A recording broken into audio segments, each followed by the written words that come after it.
عزیزان گرامی وقار، اب رسول پاک صلی اللہ تعالیٰ علیہ وسلم کے فرمان کا مقصد میں آپ کو سمجھاؤں۔ حضور نے فرما دیا قیامت کے قریب میری اولاد میں میرا ایک بیٹا پیدا ہوگا جس کا نام میرے نام سے مشابہ ہوگا، یعنی محمد، اور اسے پورا زمانہ امام مہدی۔ رسول پاک صلی اللہ تعالیٰ علیہ وسلم کے فرمان کا مقصد میں آپ کو سمجھاؤں۔ حضور نے فرما دیا قیامت کے قریب میری اولاد میں میرا ایک بیٹا پیدا ہوگا جس کا نام میرے نام سے مشابہ ہوگا، یعنی محمد، اور اسے پورا زمانہ امام مہدی کے نام سے یاد کرے گا، اور وہ پوری دنیا میں، کائنات میں اسلام کو غالب لا کر رہیں گے۔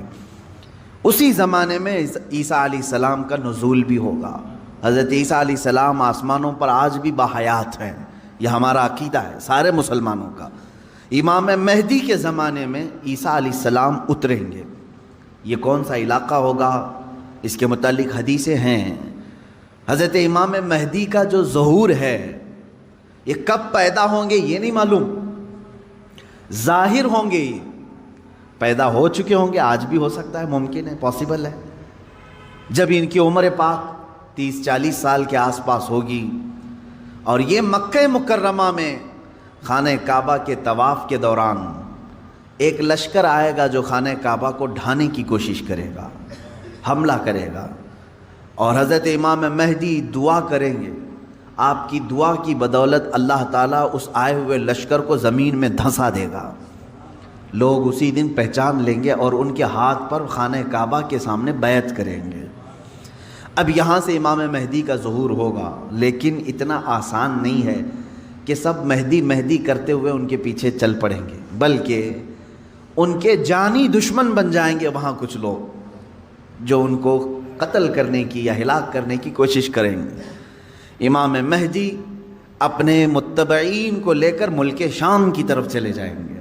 اب ملک شام وہ ہے جس زمین کو میرے آقا صلی اللہ تعالیٰ علیہ وسلم نے ارشاد فرمایا یہ حشر کی زمین ہے، یہ حشر کی زمین ہے، سارے لوگ ہانکتے ہوئے ادھر ہی لے جائے جائیں گے۔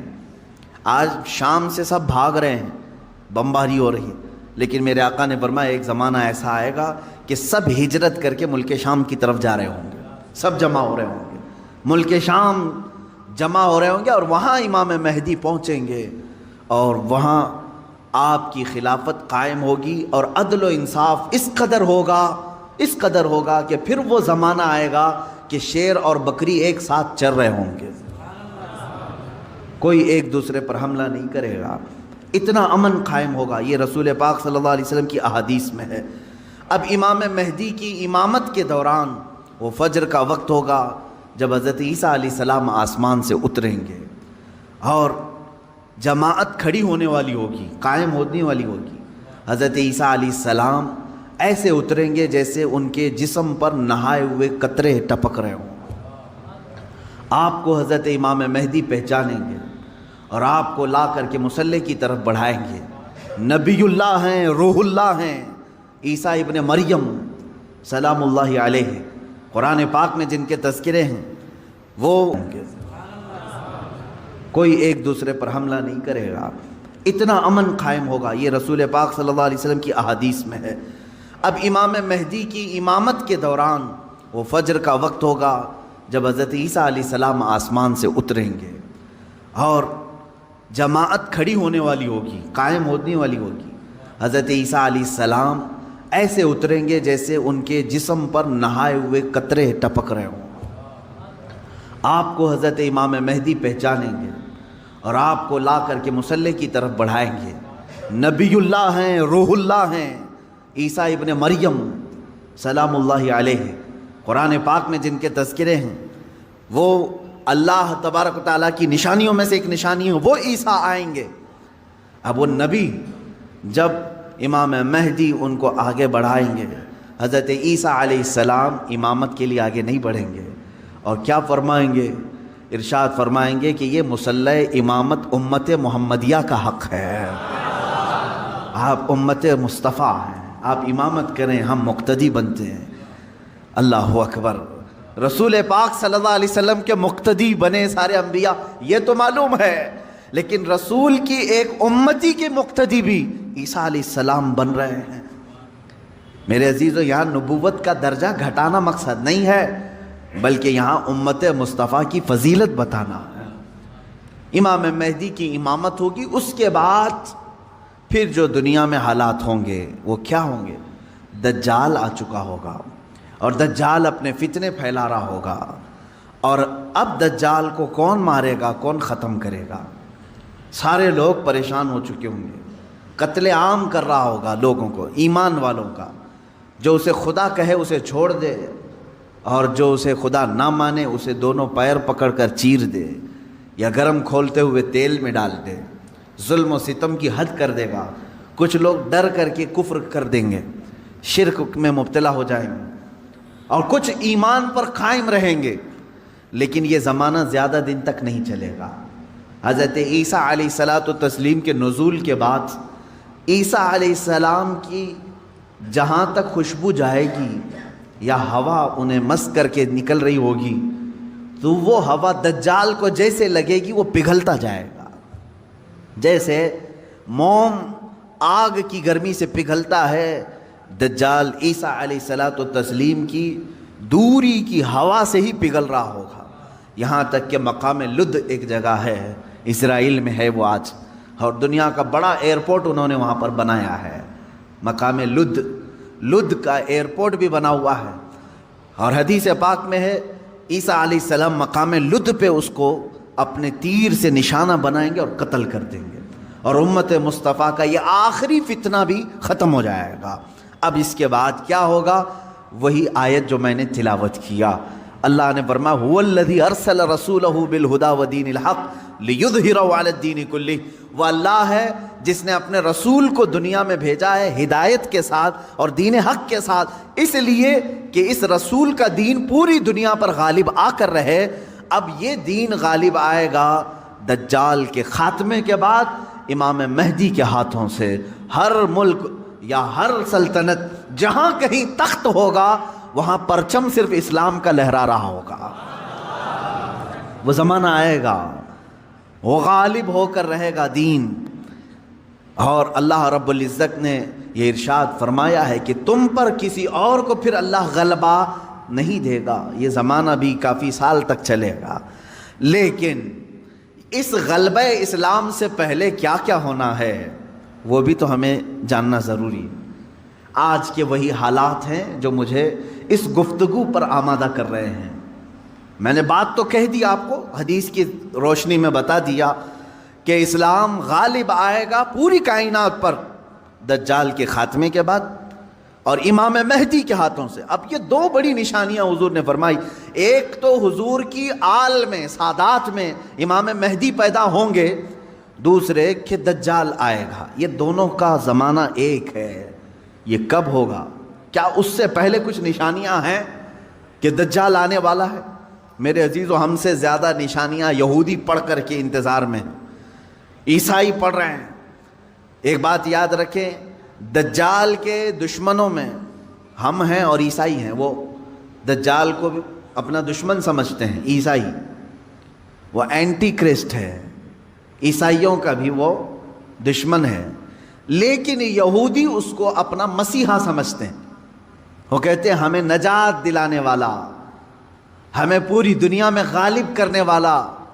جیسے آج ہم حدیث پاک پڑھ کر کے کہہ رہے امام مہدی آئیں گے اور پوری دنیا میں اسلام غالب ہوگا، یہودی یہ کہتے ہیں لوسیفر آئے گا یا دجال آئے گا، جس کو وہ مسیحا کہہ رہے ہیں، اور وہ ان کو نجات دلائے گا سارے ظلموں سے اور پوری دنیا میں ان کی حکومت قائم کرنے میں ان کی مدد کرے گا۔ اور اس لیے دجال کے آنے سے پہلے جو جو نشانیاں ہونی ہیں یہ یہودی خود کر کے دکھا رہے ہیں۔ کیا ہے؟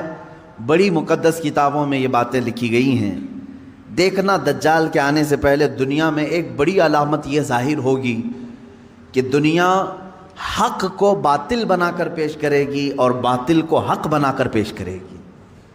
یہ ہے آج، سچ کو جھوٹ میں تبدیل کر کے دکھا دیا جائے، شعبدہ بازی، اور اچھے خاصے لوگ بھی، پڑھے لکھے لوگ بھی اس کو جھوٹ سمجھنے لگ جائیں، یعنی سچ کو جھوٹ بنانا اور جھوٹ بات کو سچ سمجھانا، یہ اس کام میں اگر سب سے زیادہ مہارت کسی کو ہے تو یہ دجالی میڈیا کو ہے۔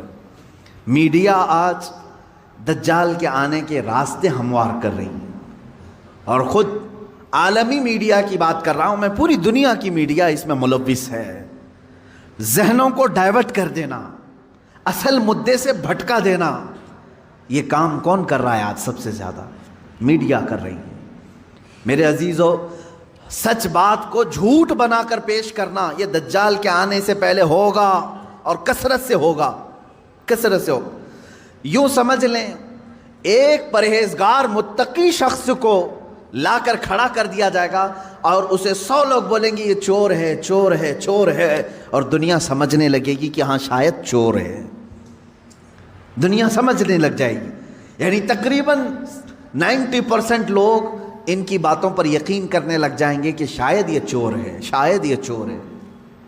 اور اسی طرح کسی ظالم منحوس چور کو لا کر کے وہ کھڑا کریں گے اور کہیں گے یہ پرہیزگار ہے، یہ پرہیزگار ہے، یہ پرہیزگار ہے، اور دنیا اس کو پرہیزگار سمجھنے لگ جائے گی۔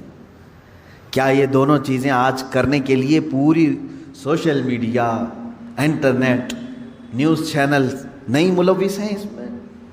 چوروں کو حکومت پر بٹھا کر کے ان کی فضیلت بیان کرنا ہندوستان سے زیادہ ہمیں کہاں نظر آئے گا؟ سب سے زیادہ ہمیں یہاں نظر آتا ہے جو پورے کے پورے ملک کو گبن کر کے بیٹھے، اسے مسیحات اور اسے لوگوں کا ایسا بے کسوں کا کس جس کو کہا جائے ایسا بنا کر پیش کرنا، یہ میڈیا کا رول ہے۔ عزیزان گرامی وقار، پورے ذہنوں کو ڈائیورٹ کیا جائے گا، اور تقریباً یہ جادو کی طرح اثر کر جائے گا لوگوں پر۔ مثال کے طور پر ایک جادوگر کسی محلے میں آتا ہے، شعبدہ بازی دکھاتا ہے۔ پہلے تو ہوتا تھا سڑکوں پر ہی کھڑے ہو جاتے تھے، سانپ کا کھیل دکھانے والے، یا کسی بچے کو لیٹا کر چادر اوڑھا کر اس کی گردن الگ کر کے دکھانے والے، یہ شعبدہ بازی ہوتی تھی۔ لیکن ایک بات یاد رکھیں، لوگ گھیرا ڈال کر دیکھتے تو ہیں، اس میں 90% لوگ صحیح سمجھ لیتے تھے، جبکہ وہ آنکھوں کا دھوکہ ہے۔ بہت ساری چیزیں اتنے شارپ طریقے سے وہ جادوگر کر کے دکھاتا ہے کہ تمہاری آنکھوں کو دھوکہ ہوتا ہے۔ لیکن میرے عزیزو، اسی مجمع میں 5 یا 10% ایسے لوگ بھی ہوتے ہیں جو اس کے ان کاموں پر یقین نہیں کرتے۔ ہے ہر زمانے میں جہاں پر بھی جو جادو دکھا رہا ہے اس کے مجمع میں پورے 100% لوگ یقین کرنے والے نہیں ہوتے، چند لوگوں کے دلوں میں شک ہوتا ہے کچھ تو اس نے گڑبڑ کیا ہے۔ اب یہ وہ لوگ ہوتے ہیں جن کی عقل سلیم ہوتی ہے اور دل پاک ہوتا ہے، ان کے اوپر جلدی جادو اثر نہیں کرتا۔ اسی طرح میرے عزیزو، آج کے زمانے میں یہ جو دجالی نظام قائم ہے اس کا اثر بھی بھولے بھالے لوگوں میں تقریباً ہو جاتا ہے، لیکن سلیم فطرت والے جو عقل سلیم رکھتے ہیں ان پر ان کا جادو اثر نہیں کرے گا۔ اب آپ سب کو میں پہلے سے آگاہ کر رہا ہوں، اپنے ذہن کو، اپنے عقل کو سلیم بنا کر کے رکھو۔ یہ کیسے رہے گا؟ اللہ کی باتوں پر یقین رکھو، اور اس کے علاوہ جو بھی کہے گا، اللہ اس کے رسول کے علاوہ جو بھی کہے گا وہ سچ بھی ہو سکتا ہے، جھوٹ بھی ہو سکتا ہے، مگر میرے مولا کے قول میں جھوٹ کی طرف شائبہ بھی نہیں، سچ ہی ہوگا۔ جب تمہارے ذہنوں میں یہ بات آئے گی تو پھر تم دنیا کو 100% ایمان لانے والے، یقین کرنے والے نہیں رہیں گے۔ آج دیکھ رہے ہیں آپ، میں مسلسل پچھلے 1 ہفتے سے دیکھ رہا ہوں، فرانس میں جو گستاخی ہوئی اور اس کے پاداش میں جو کچھ بھی حالات ہوئے سب کو معلوم ہے۔ فرانس میں جو کچھ ہوا اس پر ڈیبیٹ انڈیا میں بھی چل رہا ہے۔ ہندوستان کے ہر نیوز اینکر اس کو لے کر کے گرما گرم بحث کر رہے ہیں، اور کچھ ایسے لوگوں کو لا کر بٹھایا جاتا ہے، مجھے ان کے بارے میں معلوم نہیں، وہ پیڈ ہوتے ہیں یا بکے ہوئے ہوتے ہیں، یا ان کو اسکرپٹ یعنی سکھائی جاتی ہیں، لکھ کر کے دیے جاتے، پتہ نہیں کون لوگ بیٹھتے ہیں۔ آپ کو عام لوگ ہیں آپ، مجھے معلوم ہے، لیکن میں آپ کے سامنے گفتگو کر رہا ہوں، سنیے۔ ایک اسکول کا ٹیچر بلیک بورڈ پر کارٹون بناتا ہے رسول پاک صلی اللہ علیہ وسلم کا، اس کی شکایت بھی ہوتی رہی لیکن وہ باز نہیں آیا، اور اسی علاقے کا کوئی ایک نوجوان اس سے برداشت نہیں ہوا، اس نے جا کر کے اس کا سر قلم کر دیا. یہ ہے، معلوم ہے آپ کو، یہ رپورٹ ہے، آپ کو معلوم ہے. اس نے سر قلم کر دیا. وہ اس کا اپنا پرسنلی معاملہ تھا، عبداللہ شیشانی جو بھی ہے. اب اس کو کیا چھوڑ دیا؟ لوگوں نے چھوڑ دیا عبداللہ کو، بلکہ اسی وقت گولیوں سے بھون دیا. فرانس کی پولیس نے ختم کر دیا. دونوں ختم ہو گئے. جن کے دونوں کے معاملات تھے وہ چلے گئے. اب میں ایک جملہ کہتا ہوں، تمہارے نزدیک عبداللہ شیشانی ٹیررسٹ ہے، یعنی اس نے سر قلم کیا اس لیے یہ ٹیررسٹ ہے. ہمارے نزدیک رسول کا خاکہ بنانے والا سب سے بڑا ٹیررسٹ. ظاہر سی بات ہے. اب فیصلہ یہی ہوگا. تمہارے نظر میں جو ٹیررسٹ تھا اس نے اس کو قتل کیا جو ہمارے نظر میں ٹیررسٹ تھا. بہرحال یہ معاملہ ہو گیا یا ختم ہو گئی بات. لیکن میرے عزیزو، اس واقعے کے بعد فرانس کی حکومت کو کسی ایک کی طرفداری کر کے گورنمنٹ بلڈنگوں پر حضور پاک صلی اللہ علیہ وسلم کے خاکے لگانے کا کیا مقصد تھا؟ حکومت کسی ایک ویکتی کے، ایک پرسنل شخص کی حمایت کرتے ہوئے اور گورنمنٹ کی بلڈنگ پر بڑی سائز میں حضور پاک صلی اللہ علیہ وسلم کی تصویر لگا رہی ہے، یعنی کارٹون بنا کر کے. کارٹون در حقیقت یہ گالی کی صورت ہے. آدمی صاف گالی نہیں دے سکتا تو اس کی صورت بگاڑ کر کے کہیں لکھ دے. حضور پاک صلی اللہ علیہ وسلم کو انہوں نے کیا. اب پوری دنیا بھر کے مسلمانوں میں جو غصہ ہے میرے عزیزو، یہ قتل جو ہو چکا تھا وہ 8 دن پہلے ہو گیا، 10 دن پہلے ہو گیا، معاملہ ختم ہو گیا. اس قتل پر کسی نے احتجاج نہیں کیا. کہیں ہے کہ پروٹیسٹ نہیں ہوا. پوری دنیا بھر کے مسلمان جو راستوں پر آئے یا پروٹیسٹ کیے، کس کے متعلق؟ فرانس کی حکومت نے جو یہ غلطی کی ہے، اپنی عمارتوں پر، گورنمنٹ کی بلڈنگوں پر جو رسول پاک کے خاکے لگائے، اس کے خلاف پوری دنیا بھر کے مسلمانوں کو غصہ ہے اور سب آئے. یہ بات صاف صاف میں بتا رہا ہوں آپ کو، سنیے. آپ کا میرا غصہ بھی کس پر ہے؟ دیکھیں، ٹیچر کا معاملہ ختم ہو گیا. اس نے کیا تھا، سامنے والے نے مار دیا، وہ معاملہ ختم ہو گیا، وہاں ختم ہو گئی چیز. اور جس نے قتل کیا اس کو بھی تم لوگوں نے نہیں چھوڑا، وہ بھی اس کو بھی گولیوں سے مار دیا، معاملہ ختم. لیکن ایک گورنمنٹ کا بلڈنگ پر اس طرح سے تصویریں لگانا، یہ در حقیقت پوری دنیا کے مسلمانوں کو جھنجھوڑنا تھا، پوری دنیا کے مسلمانوں کے دلوں پر ضرب لگانا تھا. اب ہم پروٹیسٹ کیے، آپ پروٹیسٹ کیے، ہم نے کہا. لیکن ہندوستان میں آنے کے بعد اب دجالی نظام کی جو میڈیا ہوتی ہے، یہ کیا کرتی ہے؟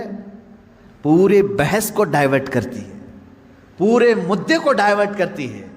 یہ سارے جتنے پروٹیسٹ ہو رہے ہیں، نیوز والے اسے کیا دکھا رہے ہیں جانتے ہیں آپ؟ نیوز والے یہ دکھا رہے ہیں کہ دیکھو، ایک ٹیررسٹ کی حمایت میں اتنے مسلمان ہندوستان کی سڑکوں پر آ گئے. یعنی عبداللہ شیشانی نے جو قتل کیا ٹیچر کا، اس کی حمایت میں یہ سارے لوگ کھڑے ہیں اور پورا ڈیبیٹ اسی پر چل رہا ہے. کیا آپ لوگ ہندوستان میں رہ کر کے ایک قتل کی حمایت کرتے ہیں؟ ایک قتل کی حمایت کرتے ہیں؟ ہم نے کہاں یہ قتل کے متعلق پروٹیسٹ کیا ہے؟ بتاؤ ذرا صحیح. اس عبداللہ نامی لڑکے کا کسی ایک کے ہاتھ میں بینر آیا پوری دنیا میں کہیں پر کہ اس کے قتل کی حمایت میں پروٹیسٹ ہو رہا ہے؟ میرے عزیزو، پورے مدے کو ڈائیورٹ کرنا یہ میڈیا کا کام ہے، جبکہ انہیں معلوم ہے کہ پوری دنیا کے مسلمان جو پروٹیسٹ کر رہے ہیں وہ قتل کے متعلق نہیں، بلکہ وہ فرانس کی گورنمنٹ کی حرکتوں پر پروٹیسٹ کر رہے ہیں. اب اس کی ایک مثال میں آپ کو بتا دوں. یہ میڈیا اینکرز یہ کہتے ہیں کہ فرانس کا وہ اندرونی معاملہ ہے، وہ اندرونی معاملہ ہے، وہ چاہیں ان کو فریڈم آف ایکسپریشن ہے، وہ سیکولر ہیں، وہ چاہیں تو کسی ایک ویکتی کی حمایت کریں اور بلڈنگ کی پوری تصویر لگا دیں رسول پاک صلی اللہ تعالیٰ علیہ وسلم کی تصویر سے. میرے عزیزوں، اگر یہ فرانس کا اندرونی معاملہ ہے تو انڈیا میں ڈیبیٹ کیوں ہو رہا ہے؟ آپ کے نیوز روم میں یہ بحث کیوں ہو رہی ہے؟ آپ یہ سمجھیں اس زمانے کا سب سے بڑا خطرناک جال یہ میڈیا ہے، نیوز کا جو، اب ظاہر سی بات ہے یہ ہماری بھی کلپس اٹھا کر کے چلائیں گے اور پھر ہمیں بھی بتائیں بھڑکاؤ مولانا ہے، سامپردائک پھیلانے والے ہیں، ہماری گفتگو کو کاٹ کر کے پیش کریں گے، ان کا کام ہی وہ ہے۔ لیکن میں آپ کو بتاؤں کہ پورے ہندوستانی مسلمانوں کے دماغ کو ڈائیورٹ کر رہا ہے کہ تم لوگ جو پروٹیسٹ کر رہے ہو ایک قتل کی حمایت میں کیسے پروٹیسٹ کر رہے ہو؟ ان سے کوئی بھی ڈیبیٹ میں بیٹھنے والا یہ نہیں کہہ رہا ہے، بلکہ وہاں ثابت کرنے کی کوشش کر رہے ہیں قتل ایسا ہو سکتا ہے ویسا ہو سکتا ہے۔ میرے عزیز، یہاں کہنا تو یہ چاہیے تھا قتل ہوا اور اس کے مقابل میں جس نے قتل کیا اس کا بھی قتل ہو گیا، ہم اس مدعے پر بات نہیں کر رہے ہیں، ہم تو گورنمنٹ کے خلاف بات کر رہے ہیں جو فرانس کی حکومت نے اپنی عمارتوں پر میرے آقا کی تصویر کشی کی ہے، ہم اس کے خلاف کھڑے ہیں۔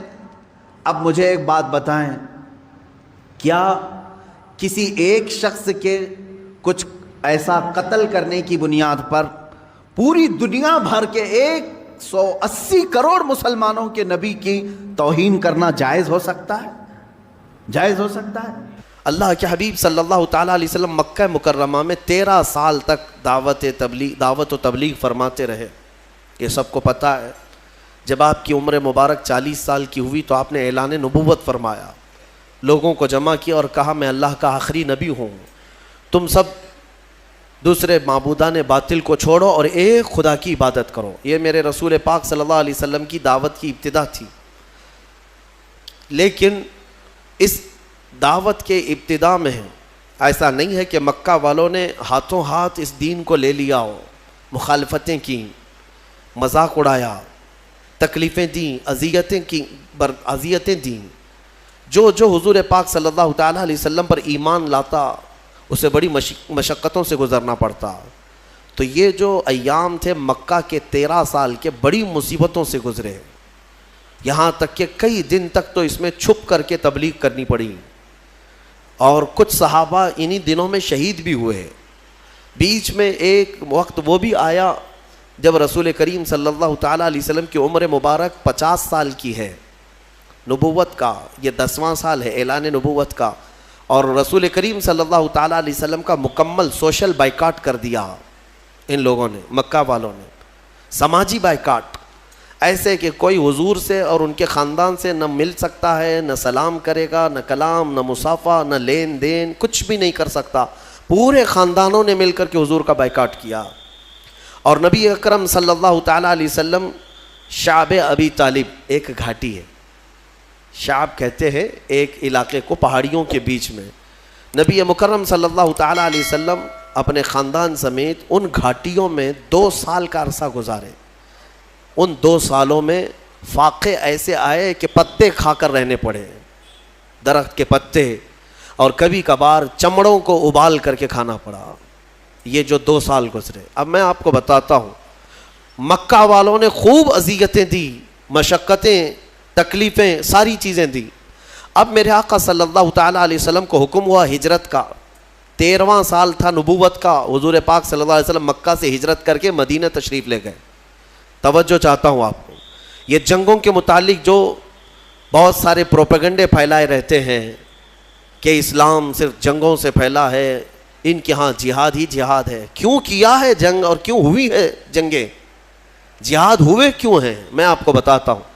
حضور پاک صلی اللہ تعالیٰ علیہ وسلم مکہ چھوڑ کر کے گئے، 13 سال ان کی مصیبتیں برداشت بھی کیا، غلام صحابہ حضور کے مار بھی کھائے، پیٹے گئے، کئی شہید بھی ہوئے، اب وطن بھی چھوڑ دیا، اب بچا کیا؟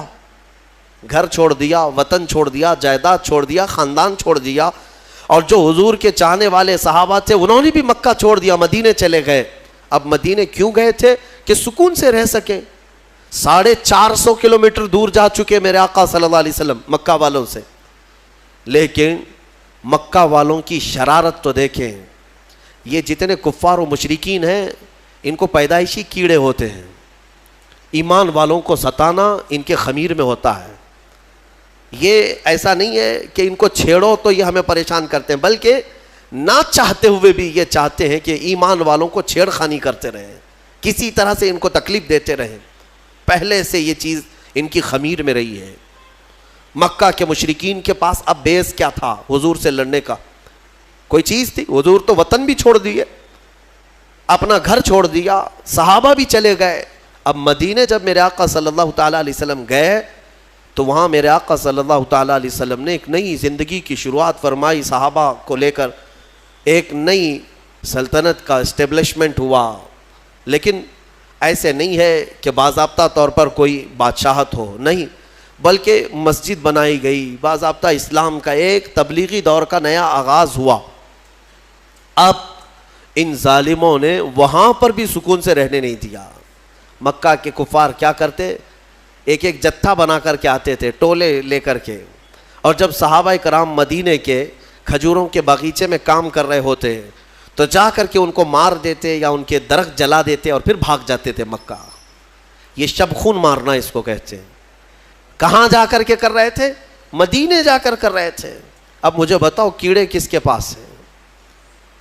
بہت میں سوچ سمجھ کر کے بات کر رہا ہوں، توجہ چاہتا ہوں. ہمیشہ سے مشرکین کی فطرت یہ ہوتی ہے کہ ایمان والوں کو چین و سکون سے رہنے نہ دیا جائے، پھر سارا الزام ان کے اوپر ڈالا جائے بعد میں کہ مسلمان چھیڑتے ہیں، مومنین چھیڑتے ہیں.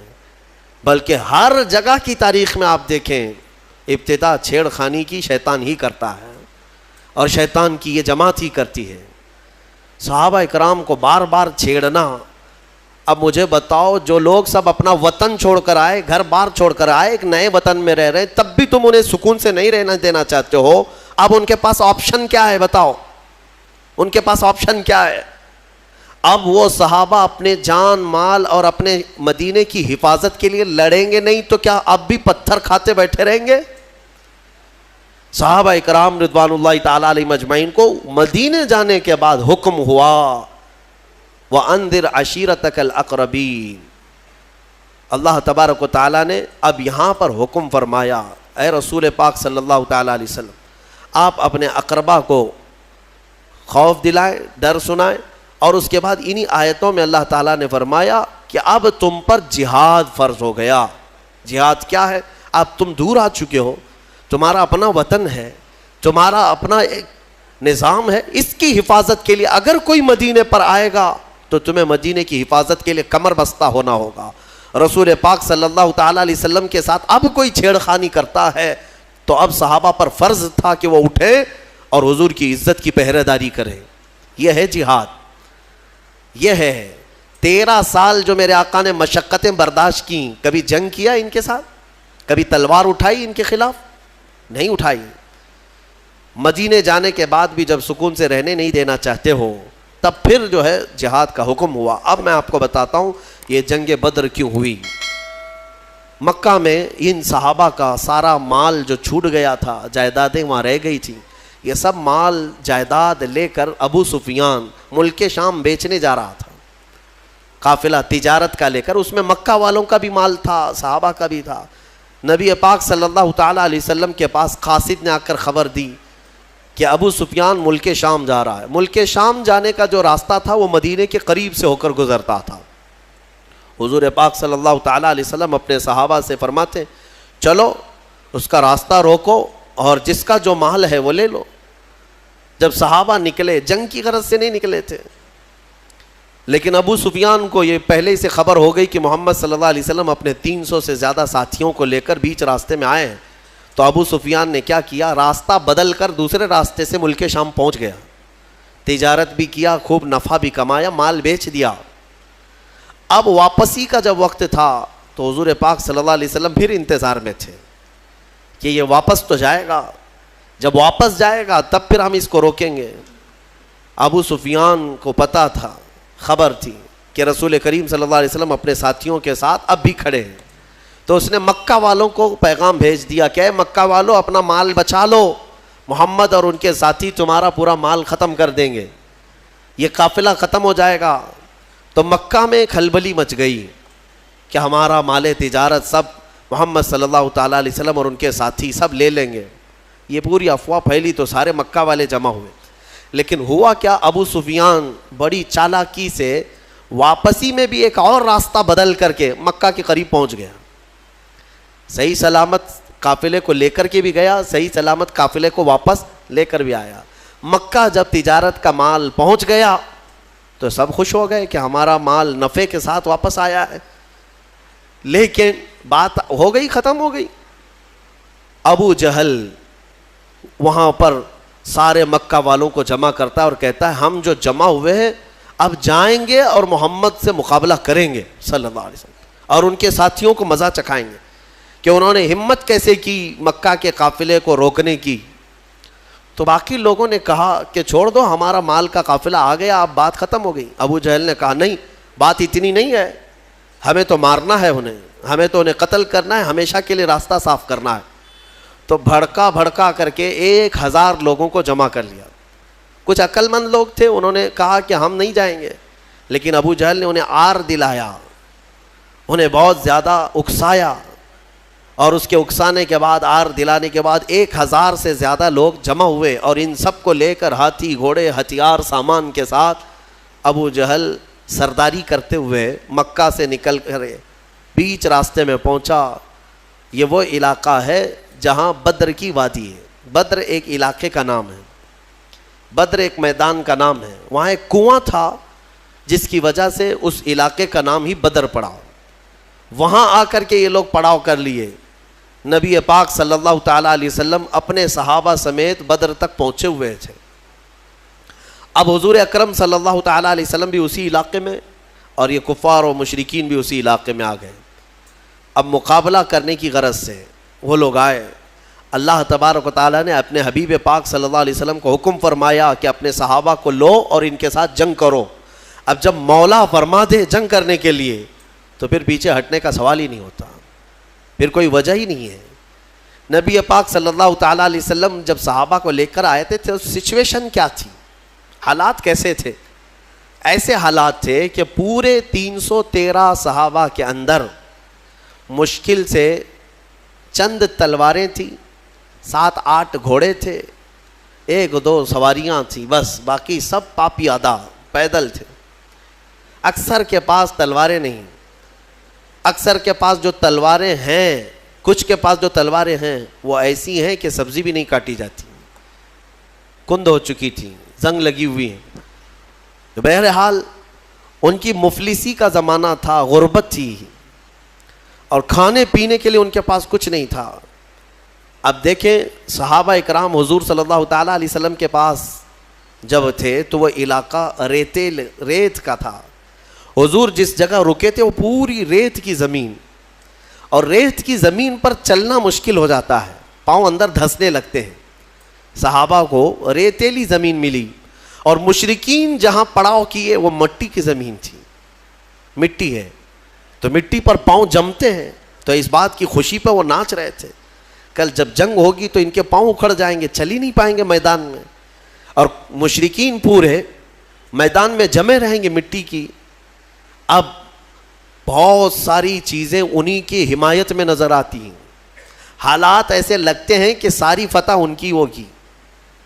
وقت سے پہلے ایسا محسوس ہوتا ہے, جب طاغوتی طاقتیں سامنے آتی ہیں تو اکثر ایسا لگتا ہے کہ سارا اب ان کے ہی پاس ہے, ہمارا کیا ہونے والا ہے.